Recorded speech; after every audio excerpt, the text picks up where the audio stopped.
si Maria Rosa Luna Quezon, ang kauna-unang Pilipina na naghayag noong 1992 ng aking kwento bilang isang biktima ng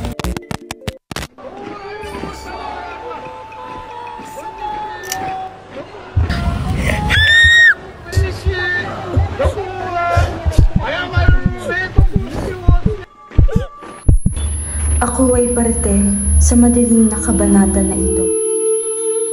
At dahil sa aking katapangan, maraming kababaihan na lumabas sa kanilang kasakitan.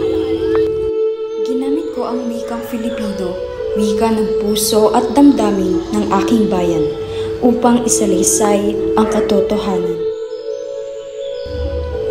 Ako si Lola Rosa, ang kauna-unahang babae na naghayag ng masalimuot na karanasan, at sa aking katapangan, maraming kapwa ko ang nabigyan ng boses at panibagong kinabukasan.